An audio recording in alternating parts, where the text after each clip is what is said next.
saodatning 10-sababi qazoy qadarga bo'lgan iymon. Bu mavzu insoniyat yaralgandan beri inson zotini qiziqtirib keladi. Taqdirda nima bo'lishligi, ertaga uni nima kutayotganligini bilishni xohlash. Alloh azza va jalla o'zini huzurida qoldirib qo'ydi 5 ta ilmi. Innalloha indahu ilmus sa'a va yunazzilul g'ayth va ya'lamu ma fil arham va ma tadri nafsun madha taksibu g'ada va ma tadri nafsun bi ayyi ardin tamut. Mana shu 5 ta ilmni Alloh taolo o'zini huzuriga qoldirdi. Na bir muqarrab farishtaga ham, na bir ulug' anbiyoga ham bu narsani bildirmadi. Qazoyi qadar. Agar o'sha paytda mana qilganimda, hozir mana bo'lmas edi. O'sha paytda bunday qilganimda, undoq bo'lmas edi. Qazo va qadar. Astagfirullah.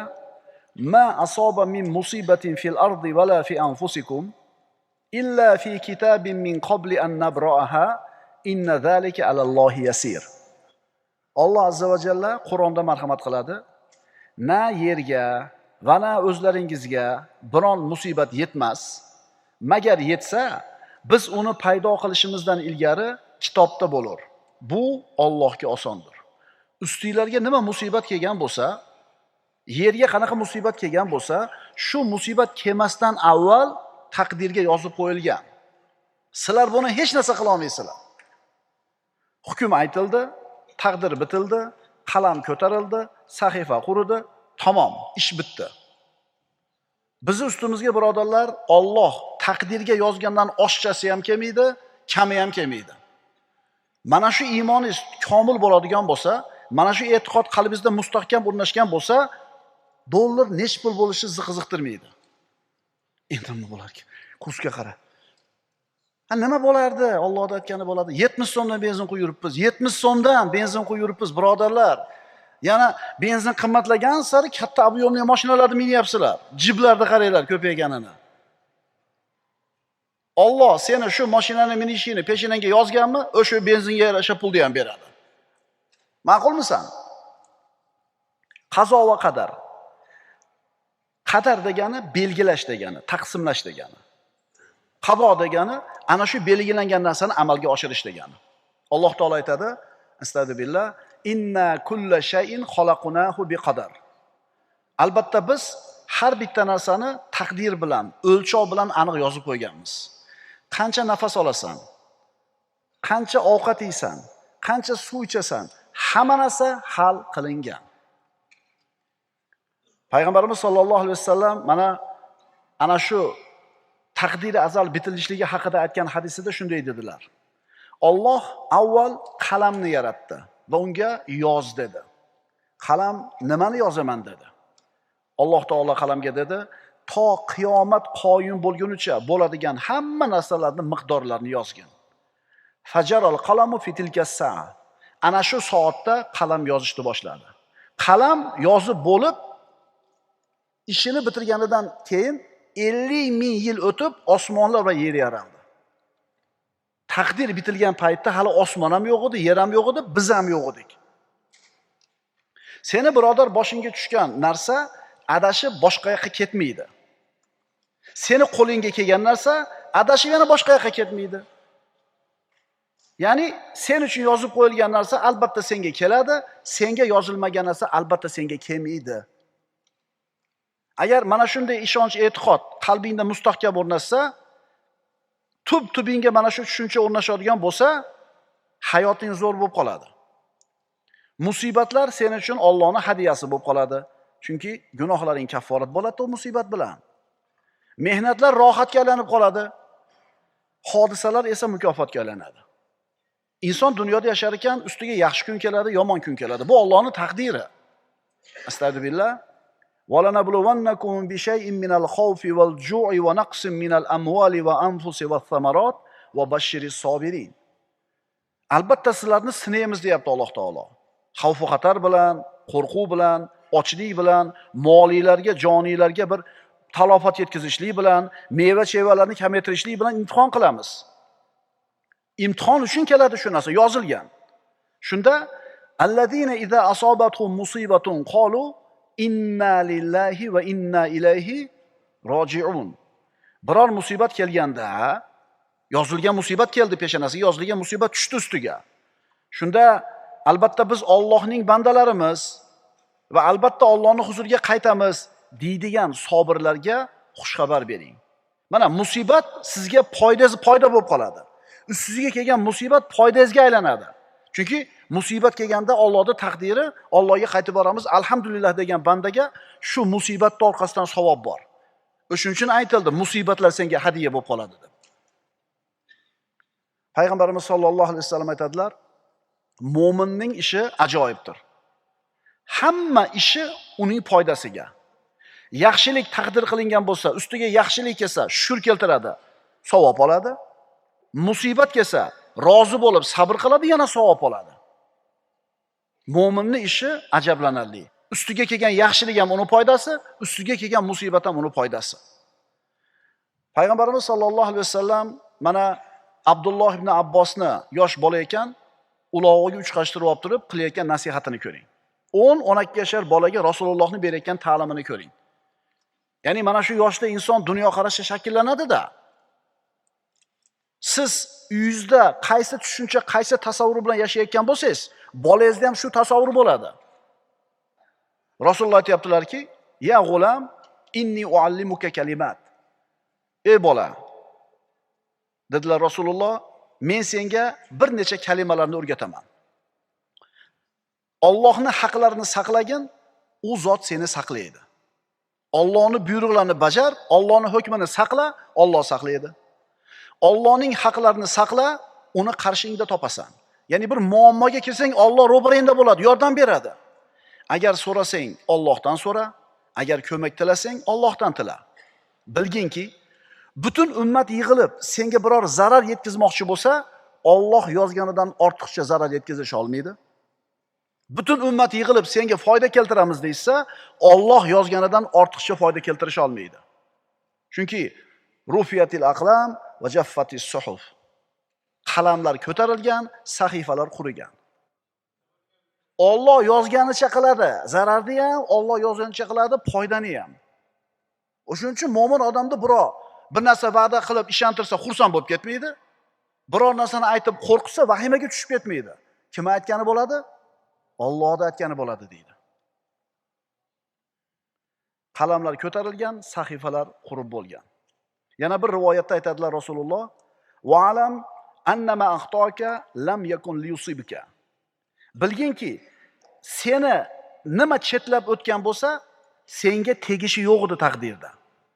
Va senga nima kelgan bo'lsa qo'lingga, shu narsani kelmasligi yo'q edi taqdirda. Peshonangga yozilganmi? Albatta keladi. Peshonangga yozilmaganmi? Kelmaydi. Senga yozilgan narsa xato ketmas. Xato ketdimi, demak u senga emas. Qaytarib beraymi? Senga yozilgan narsa xato ketmas, qo'lingga keladi. Endi xato ketdimi, demak seniki emas-da u. Ma'qulmi?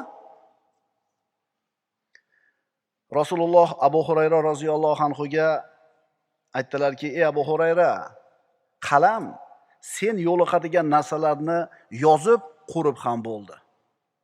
Tamom. Yana aytadilar Rasululloh, "Ihris ala ma yanfauk." Senga foydali bo'lgan narsalarga intilgin. Allohdan yordam so'ragin, ojiz qolmagin. Undoq qilganimda unday bo'lardi, bundoq qilganimda bunday bo'lardi demagin. Balki bu bo'lgandan keyin shu ish. Bu Allohning taqdiri, Alloh o'zini xohlaganini qildi deb qo'ygan. Bo'ldi, qalbing xotirjam. Zo'rda buchi. Yutkizdingiz, 5 o'torga yutkizib qo'ydingiz. 10 sekund qolganda gol qo'yib yubordingiz. Bo'lmasam joningizni jabborga olib yugurdingiz, yeldingiz, himoyaga o'tdingiz, hujumga o'tdingiz, hamma sababni qildingiz, yutkizib qo'ydingiz. Bitta gol yetmay qoldi. Endi chiqib olib turib bir-birimiz bilan nima qilmasligimiz kerak? Endi o'sha qazo qadarga iymon keltirgan odam bilan futbol o'ynasang ham mazza qilasan. Demak nima bo'lmagan ekan? Raketga ham qo'limdan tushib ketdi-da, oyog'im tiyilib siyg'alan. O'sha oyog'ingni siyg'alantirib olgan kim oxirgi udarni qilayotganingda? Alloh. Qo'lingdan nimaga tushib ketdi? Bugun yutkazishing kerak edi. Bo'ldi, rozi bo'l. Rasululloh sollallohu alayhi vasallam aytadilar, Alloh bandasiga taqdir qilgan narsa banda uchun yaxshilikdir. U taqdir sizning nazaringizda yaxshiga o'xshayaptimi, yomonga o'xshayaptimi farqi yo'q. Sizga shu narsa taqdir qilindimi, shu narsa sizga yaxshi. Misol, Muso va Xizr alayhissalom ularning qissasiga murojaat qilsak, 12-15 ga kirgan yosh bola o'ynayotdi. Xizr alayhissalom shunday bordida, shunday so'yib o'ldirib qo'ydi. Ota-onasi musibat deb bildi. Musibat. Yomon bo'ldi deb o'ylayapti. Yo'q. Bu qissaning nihoyasida Xizr alayhissalom nimaga o'ldirganligini aytdi. Bu Allohning buyrug'i edi. Nima uchun qatl qilindi? Bu bola katta bo'lganida shirkka, kufrga, ma'siyatga kirib ketib, ota-onasini ham kofir bo'lishiga sabab bo'lib qolar edi. Shuning uchun Alloh taolo olib qo'ydi, o'rniga solih farzandni berdi. Tushunyapsizmi? Sizni ustingizda qanaqa taqdir bo'lgan bo'lsa, bu yaxshilik siz uchun. O'shuning uchun alhamdulillahi robbil alamin deng. Demasangiz ham shu holat, desangiz ham shu holat.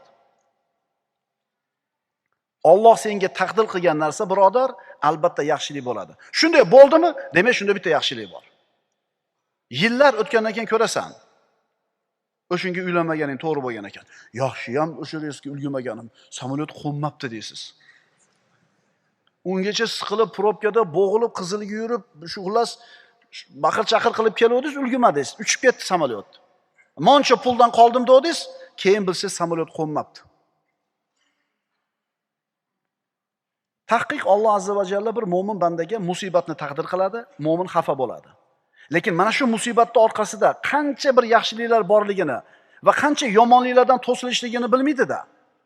Xizr alayhissalom kemani teshib qo'ydi. Qaytamiz shu qissaga yana. Kemani teshib qo'ydi. Kemani egasi narigi sohilga borguncha bir balo qilib cho'kib ketgudek bo'lib yetib bordi. Kema teshilganida kemachi nima dedi? Yomon bo'ldi. Kemam talofat ko'rdi. Endi chiqim bo'ldi. Mash safarga topgan pulimni nima qilaman? Kemaga sarflayman deb yomon bo'ldi deb turuvdi, asli yaxshi bo'lib chiqdi. Narigi tomondagi, dengizning narigi sohilidagi podshoh kelgan hamma butun kemalarni shart tortib qo'yatuvdi. Demak, mo'minsan, senga Alloh nimani taqdir qilgan bo'lsa, bilginki bu sen uchun yaxshi. Ko'nglingga yoqadigan ish bo'lsa ham, ko'nglingga yoqmaydigan ish bo'lsa ham. Allohning senga qilgan taqdiri sen uchun yaxshi. Muhammad Ali kim u? 20-asrning eng ulug' sportchisi deyiladi. Shaxsiyati bir kuchli bo'lgan odam. O'zini davrida kuch-quvvatiga to'lgan paytida, o'zini karyerasini cho'qqisiga yetgan paytda nima degan? Men eng buyukman degan. Men eng buyukman dedi. Keyin Alloh taolo bir dard berdi unga. Bilasizlar. Shu odam harakatlanishi qiyin bo'lib qoldi. Qaltirab qoldi qo'llari. Keyinchalik umrining oxiriga borganda gapirishi ham qiyin bo'lib qoldi. O'sha vaqtga kelib turib aytadiki, qarang, 20-asrda eng zo'r sportchisi, juda ham aqlli, xushli, ongli odam bo'lgan. Intervyularni qaranglar-da. Ajoyib bir aql egasi bo'lgan. Islomda qabul qilib musulmon bo'lgan. Ismini o'zgartirgan, o'zi Cassius Clay bo'lgan o'zi ismi. Lekin islomda qabul qilgandan keyin Muhammad Ali deb o'zgartirgan ismini. Shu Muhammad Ali aytadi: "Meni hayotimda sodir bo'lgan hodisalarning eng yaxshisi mana shu kasallik. U chempion bo'lganim, eng zo'r sportchi bo'lganim emas. Shu kasal bo'lganim men uchun eng katta yaxshilik bo'ldi. Agar u kasallik bo'lmaganida men o'zimni men eng buyukman deb o'tib ketar edim. Bu esa shirk edi ekan. Bu esa shirk edi ekan. Alloh meni o'tkazib qo'ydi. Men buyuk emas ekanman." Demak, birodar, o'sha kasal bo'lgan paytda shu musulmon bandasi uchun foydasiga bo'ptimi oqibati? Shuning uchun siz ustingizga kelgan qazo qadarning makruhi, qalbingizga yoqmaydigan narsa ish bo'lgan payt, shunday holat kelgan paytda rozi bo'lib qo'ying. Endi qayoqqa ham borasiz rozi bo'lmay. Rozi bo'lsangiz ajr olasiz, savob olasiz. O'sha kun norozi bo'lsangiz, gunohkor bo'lasiz yana o'sha kun. Va asa an takrahu shay'an wa huwa khayrun lakum deydi Alloh taolo. Zotan sizlar o'zingizlar uchun yaxshi bo'lgan narsani yomon ko'rayotgan bo'lishinglar mumkin. O'zingizlarga yomon bo'lgan narsani yaxshi ko'rayotgan bo'lishinglar mumkin. Sizlar bilmaysizlar, Alloh biladi deyapti. Tushunyapsizlarmi mavzuni, birodarlar? Nima haqida gap ketyapti? Qazoy qadarga rozi bo'lish kerak. Rasululloh aytadilar: "Man yuridillahu bihi khayran yusib minhu." Alloh kimga yaxshilikni ravo ko'rsa, uni musibatlarga duchor qilib qo'yadi. Chunki ana shu musibatlar uni agar rozi bo'lib, sabr qilib, shukr keltirsa, gunohlarini o'chiradi yoki bo'lmasam darajasi ko'tariladi. Bankrot bo'lding, uyingga o't tushdi, molingni tortib ketishdi. Shunga o'xshagan yoqmaydigan ish keldimi? Demak, yozib qo'yilgan edi ekan. O'zi pulni unga bermasam bo'lardi ekan. O'zi nadyojniy emas edi. Yo'q, nariginga berganda ham ketar edi. O'zi o'sha kuni so'm qilib qo'ymagan ekanman. 107 ga chiqdimi? Ayrim odamlar uxlamadi. Tappati yana 79 so'm 50 tiyinga tushdi, endi past tushgani. Voy birodar, xotirjam bo'l, xotirjam bo'l. Shu yozilgan ekanda, endi nima qilasan endi? Demak, Allohning ixtiyori shunday bo'ldi. Rozi bo'lsang, ajr bor, gunohlarga kafforat bo'ladi. Shuning uchun beruvchi va oluvchi bo'lgan Alloh taoloning o'zi, ana shu Alloh taolodan rozi bo'lgan, taqdiridan rozi bo'lgan musibat egalariga qilgan sabrlar uchun Allohning rahmati bo'lsin. Qoida: qadarga rozi bo'lgan odam hargiz xarob bo'lmaydi. Shuni ham yozib olinglar qalbingizda bir chekasiga. Allohning taqdiriga, qazosiga rozi bo'lgan odam hech qachon xarob bo'lmaydi. Chunki shu pul yo'q edi, o'sha pulingni yarmi ketdi. 10 yil burun, 20 yil burun yo'q edi shu pul. Yarmini oldi Alloh, yarmini qo'yib qo'ydi-yu. Alloh beruvdi, Alloh oldi deydi-da. Endi o'sha katta pulni yo'qotganlarga haqiqatan Allohning rahmati bo'lsin. Agar sabr qilsa, rozi qilsa. Chunki peshanangga yozganda shuni bo'ladi. Nima qilasan endi? Qayerga borasan endi? Chunki Alloh qilgan ish haqida hech kimga hisobot bermaydi, balki bandalar hisobot beradi. Bilib ol birodar, aniq bilginki birodar, qazoy qadarga iymon keltirmas ekansan, hech qachon qalbing xotirjam bo'lmaydi. Qazoy qadarga iymon keltirmas ekansan, hech qachon qalbing xotirjam bo'lmaydi. Nafsing orom olmaydi, asablaring tinchimaydi, shaytoniy vasvasalar tugamaydi. Kim aytgani bo'ladi? Kim aytgani bo'ldi? Alloh aytgani bo'ldi. Chunki qalam ko'tarildi, sahifalar quridi. Shuning uchun yiqilib ketishi aniq bo'lib turgan devorni ushlab qolaman deb o'ylama. Sen suvni oqishidan, shamolni esishidan, shishani sinishdan saqlab qolish imkoniyatim bor edi deb o'zingni g'amga tiqma. Chunki sindimi, demak sinish kerak edi. Burning yerga ishqalansa ham, dod desang ham shunday bo'lish kerak edi, bo'ldi. Qazo albatta amalga oshadi. Faman sha'a falyu'min va man sha'a falyakfur. Kim xohlasa iymon keltirsin deyapti Alloh, kim xohlasa bunga kofir bo'lsin. Allohning yeri keng, ammo qazoy qadar kelib qolsa, osmonlar ham torlik qilib qoladi. Allohning yeri keng. Bu yerda musibat bo'layotgan bo'lsa, boshqa joyga borsangiz qutulishingiz mumkin. Bu sabab xolos, lekin musibatni kelishi taqdiringizga yozgan bo'lsa, osmonlar ham torlik qilib qoladi. Kimda kim Allohga tavakkul qilsa, Allohning qadariga rozi bo'lsa, tahqiq iymonini qoyim qilibdi va ikkala qo'li bilan ikkala oyog'ini yaxshi amallarga bo'shatib qo'yibdi. G'azab, ohvohlar, shikoyatlar to'lqiniga duchor bo'lmasingdan avval taqdirga rozi bo'l, birodar. Alloh yozgandan oshchasi bo'lmaydi deb ishongin. Afsus nadomatga botib qolmasdan avval qazoni tan ol. Savol: kim xotirjam yashaydi bu dunyoda? Qazoy qadarga taslim bo'lgan va undan rozi bo'lgan odamlar. Bu ham qoida. Kim xotirjam yashar ekan? Taqdirga rozi bo'lgan, qazoy qadarga taslim bo'lgan odam. Sen ustingga senga yoqmaydigan ish kelmasligi uchun nima sabablarni qilish kerak bo'lsa qilding. Hamma hiyla choralarni amalga oshirding. Lekin shunday ham keldimi? Demak, taqdir ekan.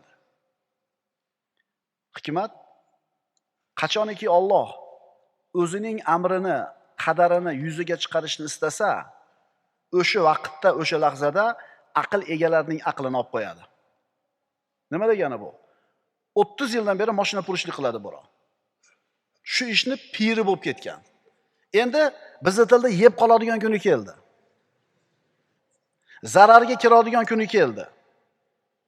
Qarab turib, kuppa-tuzni baxrayib, ko'zi pulangan mashina olib turibdi-da. Bo'lmasam qancha odamlarni shunaqa bir kuyib qolmasligiga sabab bo'lgan, ko'rsatgan, bir qarab ajratadigan odam, lekin o'ziga kelganda kuydi-da. Endi nima deyish kerak? Demak, Alloh taolo bugun kuyishimiz yozgan ekan. Tushunyapsizmi? Bir kun keladida o'zi shu pachaq-mashinaga to'g'ri kelib qoladi. Demak, Alloh o'zining qadarini amalga oshirishlikni xohlagan payt kelganda, aqlli odamlarning aqllarini o'chirib qo'yadi aqlini. Yana qadar kelib qolganda, qazo kelib qolganda, hikmat ko'zini to'sib qo'yadi. Hozir gapda aytadi shagidiga. Do'kondor shagid oldi aytadi. 20 yillik do'konda ishlash tajribasi bor. Shagidga aytadiki, ko'chadan birov bir narsa ko'tarib kelsa, olma deydi. Chunki o'g'irlangan bo'lishi mumkin deydi. Birov bir tuzoq qo'ygan bo'lishi mumkin deydi. Deydi-da, bir kun keladi o'zi shunaqaga tushib qoladi. Chunki Alloh taolo bugun shu ishni amalga oshirishligini, shu ishni ro'yobga chiqishligini xohlagan ekan, tamom. Ko'rib turib, baxrayib turib, qoqilib turaverasiz. Rasululloh sallallohu alayhi vasallam aytadilar: "Va in asabaka shay'un fala taqul law anni fa'altu kana kaza va kaza." Agar senga biror narsa yetsa, ya'ni bir musibatga o'xshagan narsa yetsa, agar men undoq qilganimda undoq bo'lar edi, bundoq qilganimda undoq bo'lardi demagin. Buni o'rniga bu bo'lgan ish Allohning qadari, Alloh o'zi xohlagan ishni qildi degin. Albatta, agar so'zi shaytonni amalini ochib yuboradi. Shuning uchun bo'ldimi? Tamom, yo'q bu papkani. Xulosasini ol, tajribasini ol. Bundan keyin senga dars bo'lsin shu ish, lekin andoq-bondoq agar degan gapni gapirma. Endi qora kalaringga quloq solsang, o'tiraverish kerakmi, peshana yozgan bo'ladi deb deyishadi. Birodar, sen bizni tushunmabsan. Qadarga bo'lgan iymon seni taqdirni kutib uxla demaydi. Qazoy qadarga bo'lgan iymon seni hech narsa qilmasdan o'tirib ol demaydi. Balki o'rningdan turganda taqdiring qanaqa ekanligini kashf qil deydi. Nima degani? Sen xohlayotgan natijaga sabab bo'ladigan ishni qil degani. Modomiki nima kelishini bilmaysanmi? Zo'r bo'lishiga shu keladigan narsani hamma sababni qilasan, shundan keyin nima deysan, nima bo'lsa ham taslim bo'lasan. Demak, Alloh shuni xohlagan ekan. Yana bir ajib narsa, futbol o'ynab yutib oldingiz. Bu yoqqa chiqib olib turib, lekin o'zingizni zaslugalarni aytishni boshlaysiz. O'sha yerda vaqtida pas berdim-da, o'shuning uchun gol urding. Ko'rdingmi fintni? Bitta zamaq bilan ikkitasini uxlatib, senga berdim, pustoverda gol urding. Inson yutuqqa erishganda men undoq qiluvdim, mundoq qiluvdim deydi. Ammo mag'lubiyatga uchrab qolganda esa taqdir ekan deb sukut qilib turadi. Rosa tushdimi? Yaxshilik bo'lsa men qildim deydi. Agar yomonlik bo'lib qolsa taqdirga to'ngaydi. Shuning uchun birodar, insof qil. Yaxshilik bo'lganda ham nima deb qo'yaver? Taqdir deb qo'yaver. Qarangda, bu darslar siz bilan biz uchun ikkita narsamizni tuzatadi. Nimani tuzatadi? O'lchov tushunchani, tasavvurni, bizning tilda понятияларni o'zgartiradi. Bizga g'arbdan, sharqdan har xil понятиялар kelib, unday qilsang zo'r bo'ladi, bunday qilsang zo'r bo'ladi deb hamma o'zini nimasini o'rgatyapti bizga, ta'limotini. Bizga dinimiz ta'lim bersin. Agar shu tasavvur bilan yashasak, va ishonaverlar, psix bo'lmaymiz. Nervli bo'lmaymiz, sahr bo'lmaymiz, davleni bo'lmaymiz. Shuni o'tkazib yuboramiz. Bo'ldi, ketdi, nima qilamiz endi? Bo'ldi, tugadi. Ol ketmadi. Hada endi yana bir marta. Odamlar psixologlarga borishadi. Nima uchun? Maslahat olish uchun. Hayotga qanday qarash kerak? Ustingizga musibat kelsa qanday unutish kerak? Ularning ta'siridan qutulish uchun nima qilish kerak? O'tmishdagi muammolarni uchun, kelajakdan qo'rqmasligi uchun nima qilish kerak? Endi u psixologlar maslahat beradi. Musulmon odam nima qiladi? Bir musulmon tabibning oldiga bir odam kelib shunga o'xshagan narsani so'radi. Boyaga tabib musulmon edi-da, aytdiki, hayotda sodir bo'ladigan hamma narsaning taqdiri hali ularni Alloh yaratmay turib 50 ming yil avval yozib qo'yilgan. Tamom. Mana psixolog. Ha birodar, taqdiring hali osmon yer yaralmay turib 50 ming yil avval bitib qo'yilgan. Tamom. Shayx Ali Tantoviy rahimahulloh shunday deydi. Odamlar bilan to'ldir avtobus yo'lda ketyapti. Shahardan chiqqan avtobus haydovchisi u yoqqa bu yoqqa qaradida, yo'lda hech kim yo'q. Ozgina yurib turib to'xtadi. Hech kim ko'rinmayapti. Odamlar nimaga to'xtadingiz dedi. Ona oqsoqolda olaylik dedi. Qarashuvda hech kim yo'q. Qaysi oqsoqolda hech kim yo'q desa, hozir qo'lini ko'tarib to'xtanglar, meni olib ketinglar dedi-yu, ana kelyapti dedi. Odamlar ko'rmadimmikin deb turib shunday qaradi, hech kim yo'q. Haydovchiga qarasa, omonatni topshirib qo'yibdi. Demak, shu haydovchini ajali yetib kelgan, ammo avtobusdagilarda ajali yetgani yo'q hali. Alloh taoloning hikmatini ko'ringki, chiroyli qilib to'xtatib, avtobusni rushnoyini torttirib, xotirjam qilib qo'yib turib, jonini oldi. Haydovchining ajali yetgan edi, ammo passajirlarniki emas, chekiga to'xtadi. Alloh taolo aytadi: "Likulli ummatin ajal." Har bir millat, avlod uchun belgilangan ajal bor. Qachon ajallari yetsa, uni biron soat ketga ham so'ra olmaydilar, ilgari ham qila olmaydilar. Xotirjam bo'l birodar. Rizqing bormi? Yashaysan. Faqatgina taqdirdagi narsa bo'ladi. Ko'pi ham emas, ozi ham emas. Xulosa, seni boshingga tushgan narsa tushib bo'ldimi? Tamom. Demak, tushish kerak edi ekan. Seni qo'lingga bir narsa kelmasdan chiqib ketdi. Chiqib ketdimi? Tamom. Demak, qo'lingga kelishi yo'q edi ekan. Agar mana shunday aqida, ishonch, e'tiqod seni qalbingda mustahkam o'rnashsa, seni tub-tubingda mana shu tasavvur, mana shunday tushuncha mahkam o'rnagan bo'lsa, hayotda bo'layotgan hamma musibatlar sen uchun hadiya bo'lib qoladi. Mehnatlar rohatga aylanadi, hodisalar esa mukofot bo'lib qoladi. Shu darslarni eshitib, ertasi kuni tatbiq qilishlikni boshlab, agar hayotingizga kirgizib olsangiz, o'zi 3 tasini qoyim qilib qo'ysangiz, shu sabablarni o'sha hayotingiz zo'r bo'lib qolganini sezasiz. Siqilishlar, qo'rquvlar, xavotirlar, asablar nima bo'ladi? O'rniga tushadi. Hadeb uspokaytini icha olmaysiz. Hadeb psixologga bora olmaysiz. Mana birodarlar, hammamizga ma'lum, odamlar orasida har xil mishmishlar tarqaydi. Maza bemaza gaplar, asosi bo'lmagan oldi qochdi so'zlar. Qayoqdan keladi ular? Bir o'ylab ko'rganmisizlar? Kim tarqatadi ularni? Kimlar shunga o'xshagan ishlar bilan band bo'ladi? O'ylab ko'rganmisizlar? Odatda bunaqa mishmishlarni, asossiz bemaza vahimalarni tarqatayotganlar bekorchilar bo'ladi. Bekorchilarning hunari g'iybat. Shunaqa maqol bor ekan. Bekorchining mehnati g'iybat, ya'ni qiladigan ishi g'iybat. Surishtirib ko'rsangiz, siz bu mishmishni falonchidan eshitdingiz. U falonchidan eshitdi. U falonchidan eshitdi. So'rab taqalab borsangiz, shu gapni birinchi bo'lib gapirgan odam o'sha siz bilan biz aytayotgan bekorchi odam bo'ladi. Shuning uchun maqolda aytiladi, bekorchining hunari g'iybat. Maqolda aytilinadi, bekorchidan el bezor, so'zidan ko'ngil ozar. Astagfirullah, radu bi an yakunu ma'al khavalif. Ular orqada qolganlar. Ana shu orqada qolganlar bilan rozi bo'lganlar. Alloh ularni dillarini muhrlab qo'ydi, bas endi ular anglamaydi.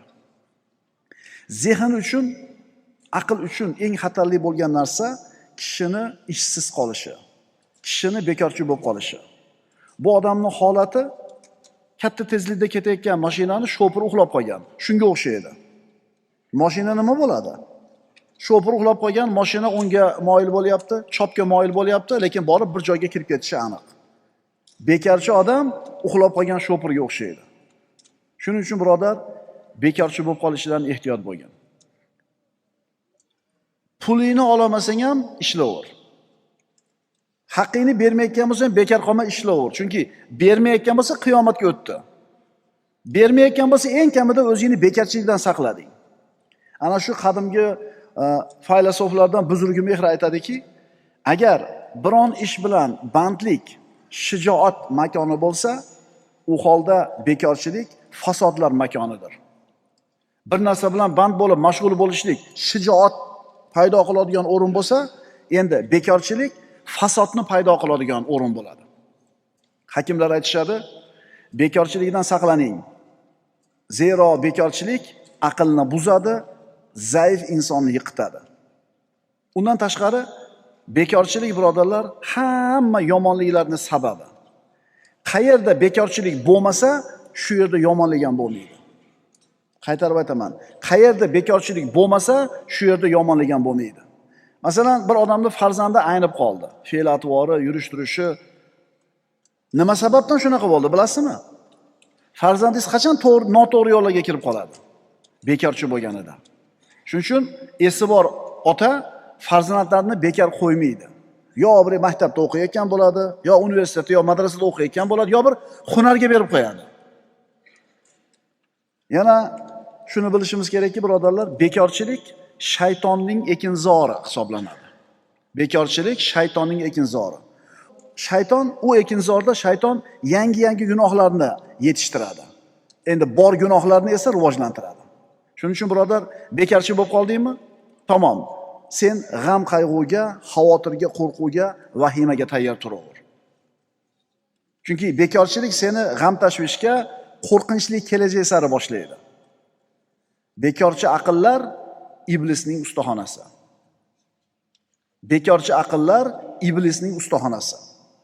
Shu so'zni bir ma'nosini chaqib ko'ringlar-da. Bari maza-bemaza ishlar bekorchilardan chiqadi.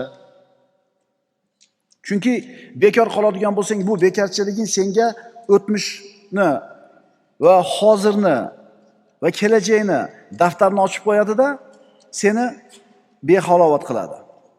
O'sha paytda unday qilsam bunday bo'lardi, bunday qilsam bunday bo'lardi, seni gapimga kirmasligim kerak edi, endi nima bo'ladi va hokazo. Shuning uchun bekorchilikdan qutul birodar. O'zingga foydali bo'lgan ish bilan band qil o'zingni. Qalbing, jasading, borlig'ingni bo'sh qo'yma. Agar o'zingni band qilmasang shunday ish bilan, biz yuqorida aytib o'tgan kasallarga albatta duch bo'lasan. Chunki koinot bo'shlig'ini qabul qilmaydi. Koinot vakuumni ko'tara olmaydi. Bir joydan bir narsa ketsa, o'rniga boshqa narsa albatta keladi. Agar bir joyda xayriyat, salohiyat to'xtab tugab qolsa, bo'sh qolsa, uni fasod egallaydi. Yana maqolda aytilar ekan, baxt yalqovga begona. Baxt yalqovga begona. Yalqov odam baxtli bo'la olmaydi. Ahmoqni kulgusi ko'p, dangasani uyqusi ko'p. Ana shu g'arblik tabiblardan bittasi, mashhur tabiblardan bittasi inson nima uchun yashaydi deb nomlagan kitobida shunday deydi. Tabib aytayapti, tajribasi katta bo'lgan tabib. Shifokorlik tajribamga tayanib aytamanki, ikkilanish, shubhalanish va xavotir sababli qaltiroq kasalga duchor bo'lgan kishilar biron ish bilan band bo'lishsin. Chunki ish vaqtida paydo bo'lgan g'ayrat, shijoat insonga o'ziga bo'lgan ishonchni keltirib chiqaradi. Qo'rquvdan, vahimadan, xavotirdan qaltiroq bo'lib qolar ekan, insonda shunaqa kasal bo'lar ekan. Endi bu kasaldan qutulishning yo'li nima ekan? Fa idza qudiyatis solatu fantashiru fil ardi wabtaghu min fadlillah. Endi qachoniki namoz ado qilinsa, juma namozi, yerda tarqalib Allohning fazli marhamatidan rizq ro'z istoringlar. Ya'ni juma namozini o'qigandan keyin harakat qilinglar deyapti Alloh taolo. Fantashiru, tarqanglar deb aytayapti. Birodarlar, bekorchilik bu inson o'zini o'zi qatl qilishligi. Bekorchilik bu suitsid, maxfiy o'lim. Uxlatuvchi dori bilan o'zini joniga qasd qilish. Bekorchilik narxoz birodarlar. Mana bilasizlar, Lev Tolstoy degan bir yozuvchi bo'lgan. Shu odam bir ajib so'zi bor ekan. İnsonlarda har xil tushunchalar bor. Biri to'g'ri, biri noto'g'ri. Bu mutafakkir aytadiki, noto'g'ri tushunchalarning eng hayratlanarlisi qaysi? Insonning baxti hech narsa qilmaslikda degan tushuncha. Bir odamni qo'lida katta dunyosi bor, hech narsa qilmaydi. Faqat yeydi, ichadi, uxlaydi, maza qiladi. Shu odamni baxtli deyish bu eng katta xato. Bu noto'g'ri tushuncha deb aytayapti. Chunki birodarlar, hech narsa qilmayotgan odam, garchi u boy bo'lsa ham, to'rala tomoni qibla bo'lsa ham, uni baxtli deb bo'lmaydi. Uni baxtli deb o'ylash noto'g'ri. Bunday hayot insonni zeriktiradi. Ana Elon Musk degan bor, bilasizlar, 300 milliarddan oshiq puli bor. O'sha odam oyog'ini osmondan qilib yotsa bo'laveradi, lekin ishlayapti u. Marsga chiqib, Marsda shu fath qilishlik harakatida, uchirayotgan raketalarni chiqib, qaytib yerga tushishlikda harakatida nima bilandir shug'ullanyapti, mashg'ul. Birodar, bekarchilikdan o'zingizni saqlagin. Ana shu Skandinaviya o'lkalari Yevropani o'zida ham eng boy mamlakatlar hisoblanadi. Ishlamaydigan odamlarga katta miqdorda pasobiya pullari beriladi.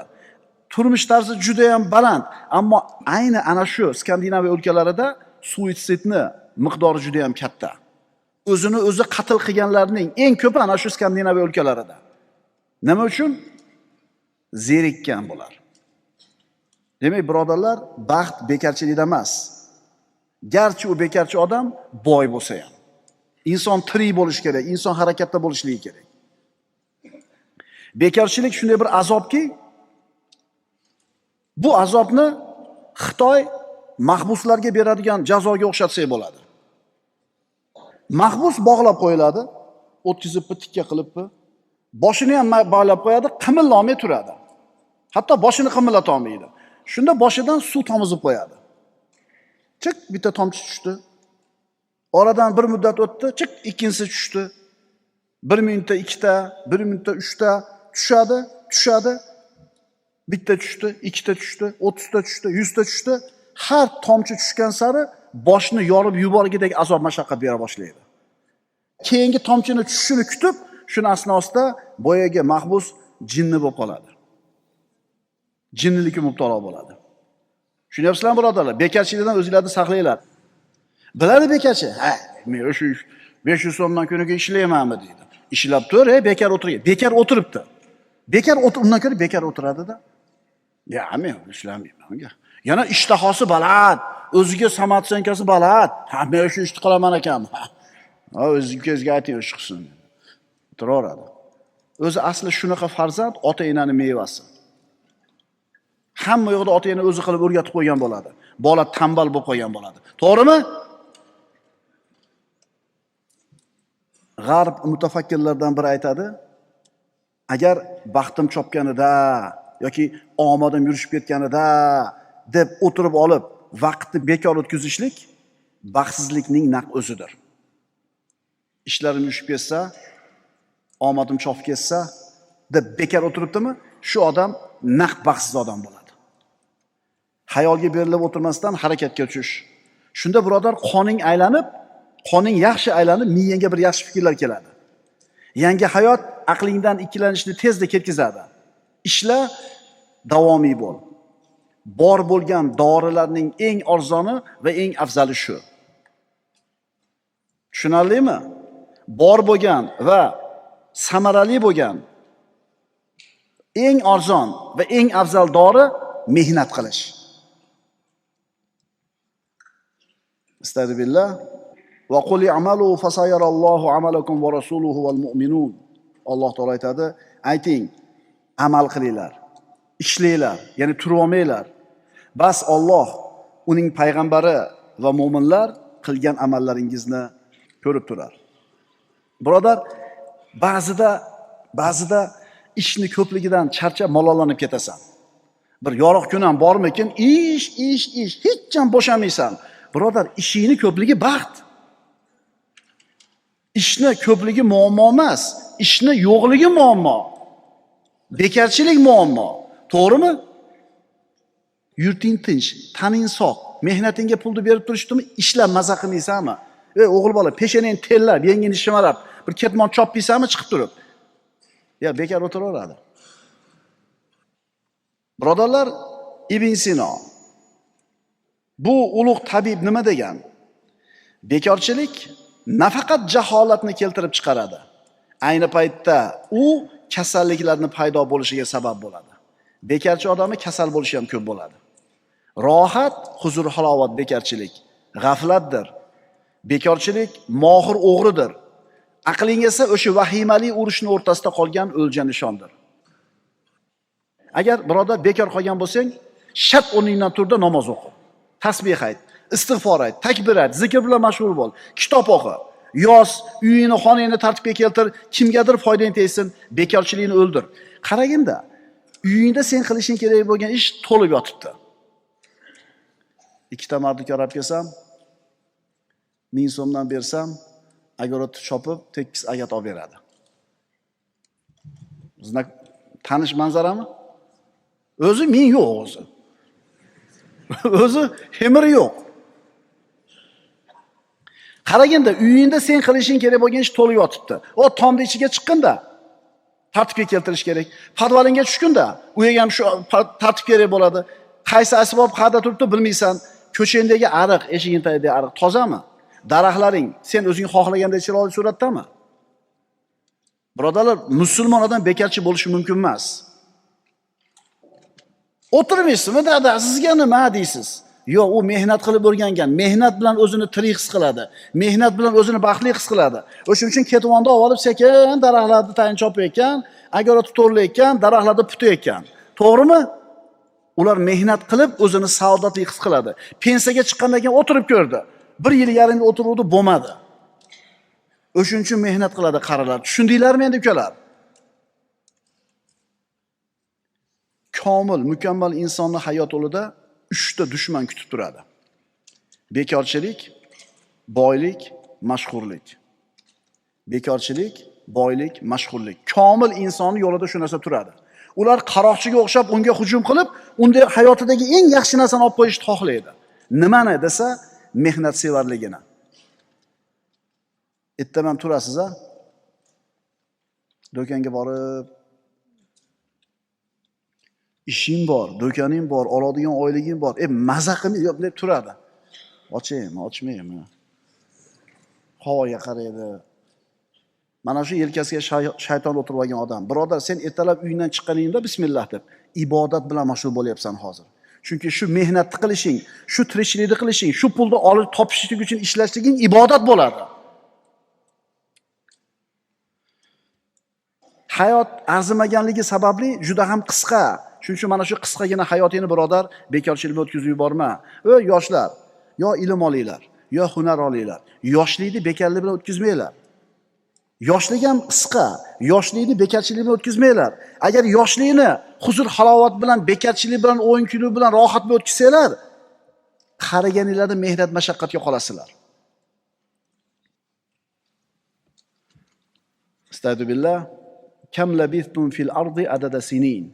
Qalu labithna yawman aw ba'da yawm fas'alil 'adin. Alloh taolo qiyomat kunida so'raydi kofirlardan. Yerda necha yil turdinglar? Kofirlar 1 kun yo yarim kun. Sanab turgan farishtalaringdan so'ra. Alloh taolo aytadi. Qala illa bithtum illa qalilan law annakum kuntum ta'lamun. Alloh dedi, agar sizlar biladigan bo'lsangizlar, dunyoda juda oz turdingiz. Ya'ni sizlar uzoq degan hayot juda ham qisqa edi. Birodar, biz sizlarga bir ishonchli nasihat go'yimiz. Yunon hakimlari qo'rquv va xavotirga o'xshash psixologik kasalliklarga duchor bo'lgan kishini davolash uchun dalaga haydashib yuborardi, bog'larga haydashib olardi, majbur ishlatishardi. Va mana shu ishlashlik jarayonida tez orada shu kasal yana xotirjam va tinch bo'lib qolardi. Stress bo'lyapsizmi? Asabingiz tarang bo'lib ketdimi? Ketmonni ko'tarib chiqing tolaga. Chiqing o'sha bog'bonni oldiga borib, xizmat bo'lsa aytayman, ishlayman deb. Shu zo'r lecheniya. Xullas, asabi tarang bo'lgan, nervli bo'lib qolgan birodarlar bormi? Endi sizlar o'zingizlardan so'raylardi, shunga o'xshagan mehnatim bormi? Shat chiqib mashinangizni o'zingiz yuving. Shat agarotingizni o'zingiz choping. Daraxtlarni o'zingiz qirqing. Tugadimi uyda ish? Chiqing tolaga. Abedgacha ishlab qaytib keling-da, uyqu ham zo'r bo'ladi-chi, tolada ishlaganingizdan keyin. Bilasizmi? Tolada ishlaganlar biladi buni. O'sha qattiq non bilan sovuq suv shunaqa shirin o'tadi va abedda shunday tutko'sha tutaga borib boshni qo'yasiz. Ana lecheniya. Tushunarlimi? Asabi tarang bo'lgan odamlar shu tolaga chiqib ishlash kerak. Bu meni gapim emas bu. Undan tashqari o'qishni, o'rganishni yaxshi ko'radigan insonlar hech qachon bekorchi bo'lishmaydi. Kitob o'qiydi. Ilm o'rganadi, chiqib hunar o'rganadi. Qarangda, demak, yalqovlar bekorchi bo'lishar ekanda. Yalqovlar bekorchi bo'lishar ekan. Ish harakat pichog'i bilan bekorchiligini birodarlar so'yib tashla. Mana shu narsani o'zi bilan sen 50% ga baxtli bo'lasan. Tabiblar kafolat berishadi shu narsaga. Dalil dehqonni qarangda. Bog'bonni qarangda. Quruvchini qarangda.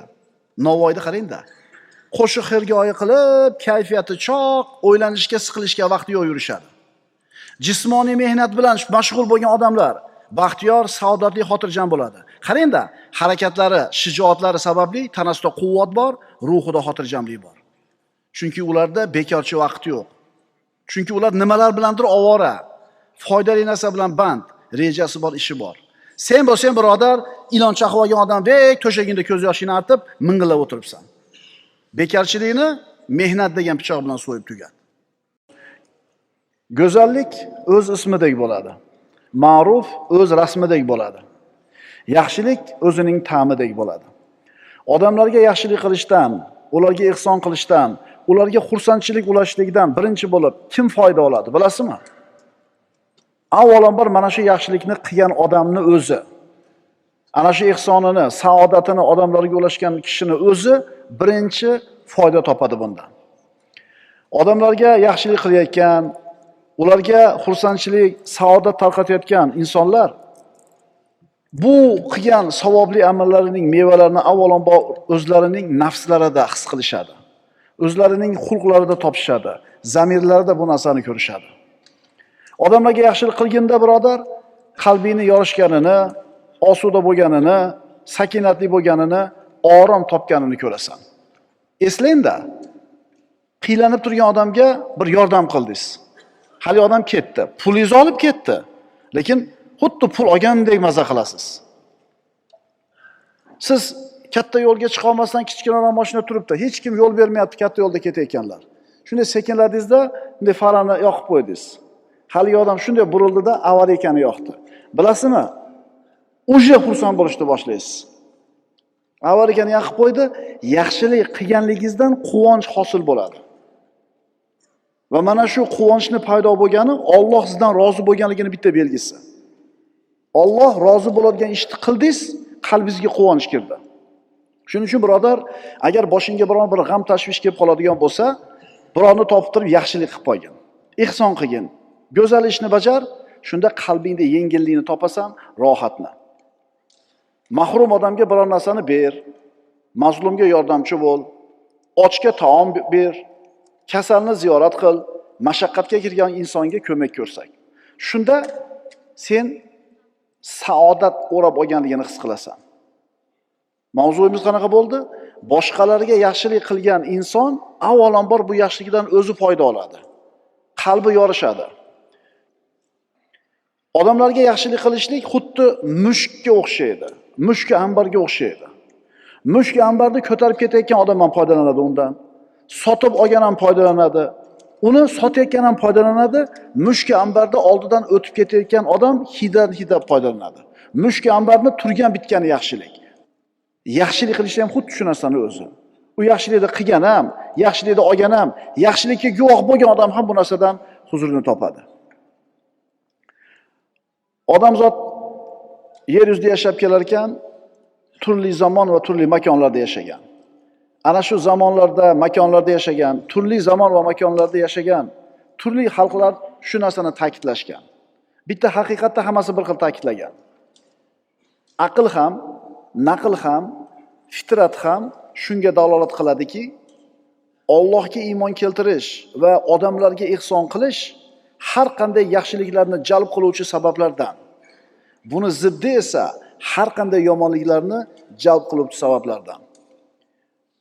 U gapni gapirgan odamlar qaysi zamonda, qaysi makonda yashagan bo'lmasin, millati qanaqa bo'lmasin, urf-odati qanaqa bo'lmasin, bitta haqiqatda hammasi bir xil aytgan ekan.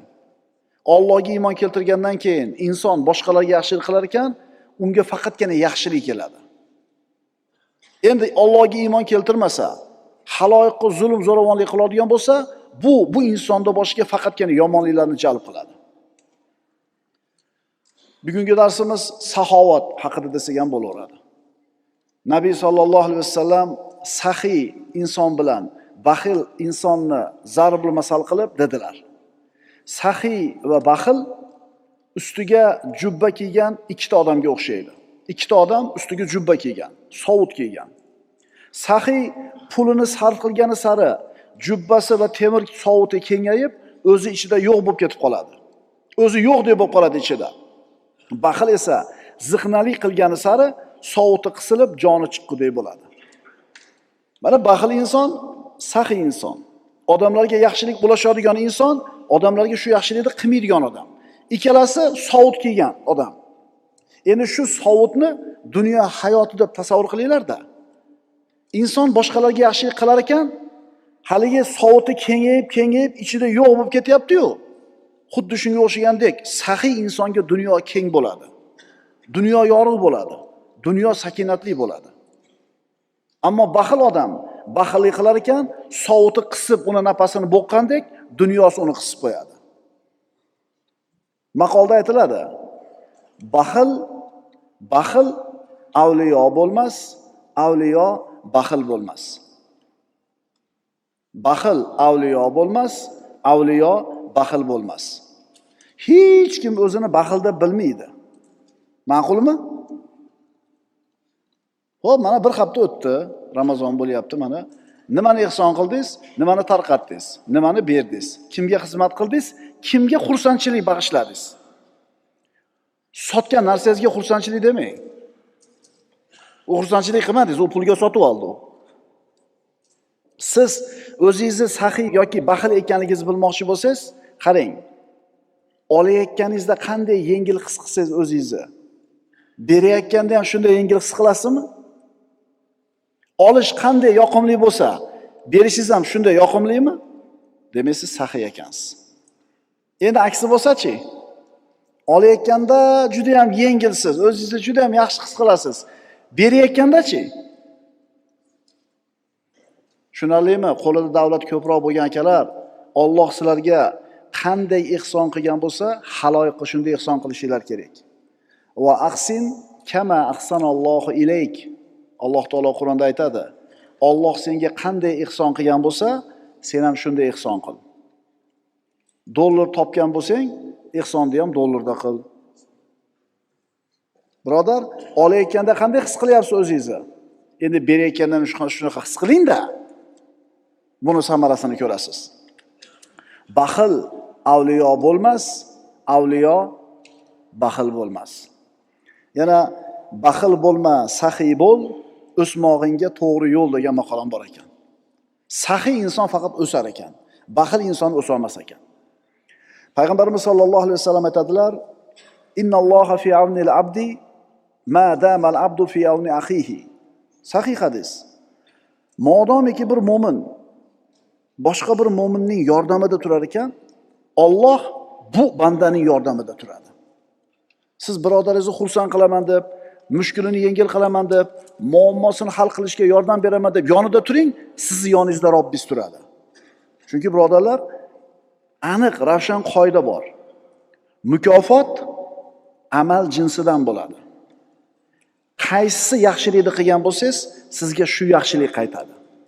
Nimani eksang, shuni o'rasan. Nimani eksang, shuni o'rasan. Darsimizning mavzusi nima edi? Birovlarga yaxshilik qilishlik qalbning yorishishidir. Ammo biz shunaqa zamonda yashayapmizki, bu sizning muammoingiz degan falsafa odamlar orasida yoyilib ketyapti. Sizga holatini aytdi, ya'ni sizga aytdi, chunki siz shuni hal qilib bera olasiz. Siz ozgina harakat qilsangiz, bir qadam bossangiz, mushkulasi hal bo'ladi. Kelib sizdan yordam so'rayapti. Mushkulaga kirgan odam yordam so'rayapti, siz hal qila olasiz. Bu sizning muammoingiz, ukaxon deysiz. Endi Alloh taolodan kutavering. Sizga ham Alloh taolo bir muammoni beradi. Agar hal qilib qo'yganingizda, bor muammoingizni Alloh hal qilib qo'yar edi. Aniq, ravshan qoida, mukofot amalning jinsidan bo'ladi. Nimani eksang, shuni o'rasan. Faqir insonga xursandchilik ulashdingmi? Robbingdan kutaver xursandchilikni. Mashaqqatga botib qolgan odamning mushkulasini yengil qildingmi? Robbing seni mushkulingni oson qilishini kutaver. Kambag'al odam 5000 so'mga boshi osmonga yetadi. Sen uchun 5000 so'm katta pul emas. Seni boshing necha pul bilan osmonga yetadi? O'shini beradi Alloh. Ma'qulmi? Birodarlar, biz o'sha musulmonlarga to'g'ri kelmaydigan g'arbni, sharqni dunyoqarashi falsafasidan ta'sirlanib qolyapmiz, xohlasak, xohlamasak. Chiqolmay turibdan mashinadan boya aytyapmiz-ku. U uni problemasida u. Men glavniy yo'ldaman. Men mashinada kelyapman, men glavniyman. Bunday qilib turibdi. O'tib ketaveradi menday. Nimaga? Kichkinaroq mashina ekanda. Agar katta mashina bo'lganda nima qiladi? To'xtab. Ko'zingizga qo'lingizni qo'yib turib, engishib turib, o'tavering deb turib ishora qilasiz. O'shuning uchun biz ham hayotda hayot degan mashinamiz ko'p probkaga kirib qolyapti-da. Hayot degan yo'lda o'ydim chuqurlarga ko'p tushyapti-da mingan mashinamiz. Nima uchun? Odamlarga yaxshilik qilishlik degan narsa bizning shiorimiz bo'lmay qolyapti. Nimani eksang, shuni o'rasan. Fohisha ayol. Bir marta zino qilgan ayol emas, fohisha ayol. Zino gunoh kabiralardan. Mana shu zinoni o'ziga kasb qilgan fohisha ayol chanqab turgan itga kavushida suv olib, tumshug'iga tutib ichirib sug'orib qo'yuvdi. Alloh taolo shu ayolni qilgan ishini mukofotladi. Shu itni muammosini hal qilib qo'yganiga Alloh taolo buning muammosini hal qildi, gunohini kechirib yubordi. Fohisha itga suv beryapti. It najosat. Fohisha ayol. Lekin o'rtada qilayotgan yaxshilikni Alloh taolo qanday mukofotlayapti, birodarlar. Endi siz mo'min bo'lib turib, o'zingizga o'xshagan mo'minlarga yaxshilik qilsangiz, Robbingizdan qanday qaytmasin? Mana shu qilgan amali bu ayolning kengligi osmonlar yerdan keng bo'lgan jannatga kirishiga sabab bo'lmadimi? Birodarlar, qo'l boyligi qalb boyligiga dalolat qiladi. Qo'lning saxovati qalbning saxovatiga dalolat qiladi. Yo'q bo'lib bera olmayotgan bo'lsa bir gap, lekin bo'lib turib bera olmayotgan bo'lsa bu boshqa gap. Tushunarlimi? Bu safargi osh mendan deb qo'yganmisiz bir rahmatdan? Qo'l ko'tarmanglar. Qiyansizlar albatta, yaxshi gumon qilamiz. Mendan bu safargisi. Mehmonimsizlar deganmisiz? Deb turib yomon xursand bo'lasiz. Buni qilgan odam biladi. Agar mana shu baxil insonlar, odamlarga yaxshilik qilmaydigan insonlar, qurumsoq insonlar, odamlarga bir narsani berishlikni, ihson qilishlikni aslida baxt ekanini bilishganida edi, bunaqa xayrli ishlarga shoshilishgan bo'lar edi. Birodarlar, ihson qilish, odamlarni xursand qilish, ularda qalbiga quvonch kirgizishlik baxt. Buni qilib ko'rgan odam biladi. Alloh azza va jalla aytadi. Astagfirullah. In tuqridulloha qardan hasana yudha'ifhu lakum va yaghfir lakum vallohu shakurun halim. Agar sizlar Allohga qarzi hasana bersangizlar, ya'ni kambag'al bechoralarga yaxshilik infoq ihson qilsanglar, u zot sizlarga bir necha barobar qilib qaytarur va sizlarni mag'firat qilur. Alloh o'ta shukr qilguvchi va halim bo'lgan zot. Bandalarga qilingan ihson, yaxshilik Allohga berilgan qarzi hasana. Kim muhtojlarga, kambag'allarga yaxshilik qilib ihson qilsa, Allohga qarzi hasana bergan bo'ladi. Alloh bera olmay qoladigan zotmi? Alloh qarzini uzolmay qoladigan zotmi? Chunki savoblarni ato qiluvchi bo'lgan Alloh ash-shakur, al-jamil bo'lgan zot. Alloh taolo go'zallikni yaxshi ko'radi. Al-jamil bo'lgan zot. U al-g'ani, al-hamid bo'lgan zot. Ana payg'ambarlarning tarixiga murojaat qilamiz. Bitta qilgan yaxshiligiga Alloh taolo qancha ziyoda qilib ne'matni, shukrini ado qildi. Musa alayhissalom Misrda bir qibtiyni beqasddan bir urib o'ldirib qo'ydi. Keyin Misrdan qochib ketishlikka majbur bo'ldi. Madiyanga kelganida Madiyan xalqi o'zlarining chorvalarini sug'uradigan bir joyda o'tirdi. Daraxtning soyasiga borib, daraxtga suyanib soyasida o'tirdi. Shunda odamlar kelib qo'ylarini, chorvalarini, tuyalarini sug'orib ketyapti. Ikkita qiz 10 tami, 20 tami qo'yini suvga kelsa to'sib, odamlarning chorvalariga aralashib ketmasligi uchun qaytarib turibdi. Ayol kishi bo'lganligidan, qiz bola bo'lganligidan erkaklarga aralashib xolamasdan turganini ko'rib, Musa alayhisalom turdida qo'ylarni sug'orib, qaytarib olib borib berdi. Bu qilgan yaxshiligi Alloh uchun edi. Mukofot qanaqa bo'ldi? Bu ikki qiz Shuayb alayhisalomning qizlari edi. Mana shu bitta qilib qo'ygan yaxshiligi Alloh taolo Shuayb alayhisalomga kuyov qildi, Musa alayhisalomni.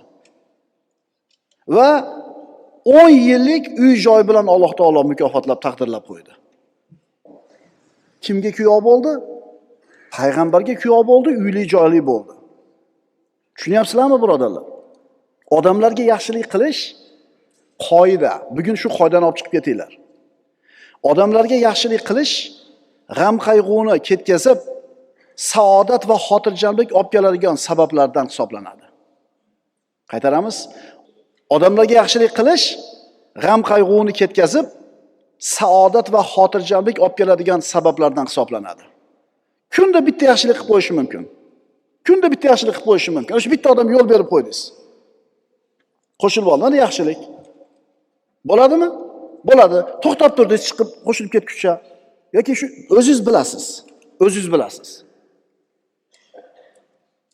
Birodar, agar qo'rquv, xavotir, musibatlar hujumiga duch kelib qoladigan bo'lsang, yaxshilik, saxovat, mehr ko'rsatish bog'iga shoshil.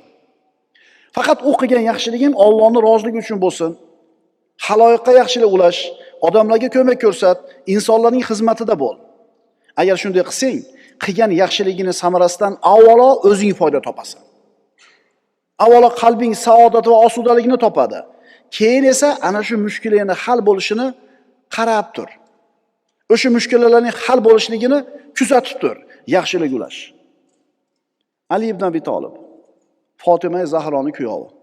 Ali roziyallohu anhu Fatima Zahroning kuyovi. Fatima onamiz onor egisi keldi. Ali ibn Abi Talib faqir bo'lgan. Puli yo'q. Bitta onorni eplab oldida uyiga kelyotdi, yo'lda bir tilamchi so'radi. Alloh uchun. Alloh uchun berdi. Bitta onor, boshqa puli yo'q. Uyiga keldi, onor kutib o'tirgan Fatima Zahro onor dedi, onor yo'q. Bir tilamchi so'radi, berdim dedi. Shu gap tugamadi ham, Ali ibn Abi Talib eshigini biroq taqillatib qoldi. Chiqib qarasa bir odam, qo'lida xalta. Ali roziyallohu anhuga uzatib turib, bu Allohdan Rasulullohga keldi, Rasulullohdan sizga jo'natildi dedi. Allohdan Muhammad alayhisalomga keldi, Muhammad alayhisalomdan Ali ibn Abi Talibga yuborildi. Shunday oldi, ochib qarasa onor. To'xtab turdi, sanadi. 9 ta ekan. Deymiz biz? Yo'q. Biz jon deymiz ikkitaga ham. Ali ibn Abi Talib to'xta dedi. Bu Allohdan payg'ambarga, payg'ambardan mengami? Ha. Sanadi 9 ta. Unda yana bitta bo'lish kerak dedi. Bu men sizni sinamoqchi edim deb shu bitta onorni olib qo'yganida chiqarib berdi. Qayoqdan bildingiz 10 taligini deganida, axir sen Alloh taoloning manja bil hasanati falahu ashru amsalha oyatini eshitmaganmisan? Kim bitta yaxshilik qilsa, unga 10 barobar qilib qaytariladi. Eshitmaganmisan shu oyatni? Biz ishona olmaymiz, bizning iymonimiz zaif. O'shuning uchun berib olmaymiz. Biz o'zi 10 so'm turganda 2 so'mlik bersa katta ish. Hali o'zimiz muhtoj bo'lib turganda berishni qo'yinglar. Sultonlardan biriga bir orif kishi dedi: Allohning ihsoniga ega bo'lgan banda haloyiqqa boshqalardan ko'ra ko'proq ihson qilishi lozim. Ko'proq oldingmi boshqalardan ko'ra Allohning ihsonini, sen ko'proq ihson qilgin. Zimmangdagi haqlarni ado qilish bilan o'zingdagi ne'matlarni davomiy turishini ta'minlab olgin. Ustingdagi haqlarni ado qilganda ne'mating doim turishligini kafolatlab olgin. Qo'lida davlati bor odamlar, sizlarning qo'linglardagi ne'mat, davlat boshqalarga berilmadimi? Endi boshqalarning mana shu ne'matda haqqi bor. Va fi amwalihim haqqun ma'lum lis-sa'ili wal mahrum. Ularning deydi Alloh taolo o'zini solih mo'min bandalarini maqtab. U bandalarimning mollarida mahrum va so'rovchilarning haqqi bor deydi. Berasiz, infoq qilasiz, yaxshilik qilasiz, turadi pulingiz ko'payib. O'shuning uchun eskidan ota-bobosi boy bo'lib kelgan odamlar nimaga eskidan ota-bobosi boy bo'lib kelgan uni? Chunki zakotini bergan, sadaqasini bergan, haloyiqqa yaxshilikni qilgan, o'shuning uchun u necha pokoleniya boy. Endi bir ba'zi boylarni ko'rasiz, loppati yondi, loppati o'shdi. Nimaga? O'sha moli dunyosini boshqalarga infoq qilishlik bilan kafolatlab qolmadi. Yangi boylar eshitib qo'ylar shu narsani. Ya ayyuhallazina amanu anfiqu mimma razaqnakum min qabli an ya'tiya yawmun la bay'un fihi wala khulla wala shafa'ah wal kafiruna humuz zolimun. Ey mu'minlar, na oldi sotdi, na oshna og'aynigarchilik va na oqlov bo'lmaydigan kun kelishidan ilgari hayotda dunyoda sizlarga rizq qilib bergan narsalarimizdan infoq ihson qilinglar. Wal mutasaddiqina wal mutasaddiqat a'addallohu lahum mag'firatan va ajran azima. Alloh taolo mu'minlarni maqtab aytadi, xayr sadaqa qiluvchi erkaklar va xayr sadaqa qiluvchi ayollar, ular uchun Alloh mag'firat va ulug' mukofot, jannat tayyorlab qo'ygandir. Faqat bu qilgan yaxshiligimiz xolis Allohning roziligi uchun bo'lishi kerak. Agar xolis qilsangiz, shunda mukofot. Shuncha qilsam ham kelmayapti-yu, domla. Demak, xolis bo'lmayapti ekanda. Biz havodan olib gapirmayapmiz-da. Va man yuqashuha nafsihi fa ulayka humul muflihun. Kimki o'z nafsining baxilligidan saqlana olsa, bas ana o'shalar najot topuvchidirlar. Mana Baqaraning boshida keladi oyatlar. Va mimma razaqnahum yunfiqun. Kim? U shunday insonlarki, biz rizq qilib bergan narsadan infoq qiladi. Ulaika ala hudan min robbihim. Ana o'shalar Parvardigorlari tarafidan bo'lgan hidoyatdagi insonlar. Va ulaika humul muflihun. Va o'shalar najot topuvchilar.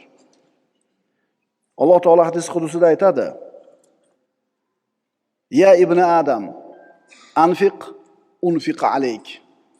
Ey odam bolasi, infoq qil, men ham senga infoq qilaman. Siz berasiz, keyin Alloh beradi. Siz Alloh uchun berasiz, keyin Alloh sizga beradi. Xulosa, odamlarga yaxshilik qilish, g'am qayg'uni ketkazib, saodat va xotirjamlik olib keladigan sabablardan hisoblanadi. Odamlarga qilingan yaxshilikdan birinchi bo'lib kim foyda oladi? Shu yaxshilikni qilgan insonning o'zi. 7-sabab, boshqalarga ihson qilish qalbning yorishishidir. Aqulu qawli hada va astaghfirulloh li va lakum. Innalloha va malaikatahu yusalluna alan nabiy. Ya ayyuhallazina amanu sallu alayhi va sallimu taslima. Vassalamu alaykum va rahmatullohi ta'ala va barakatuh.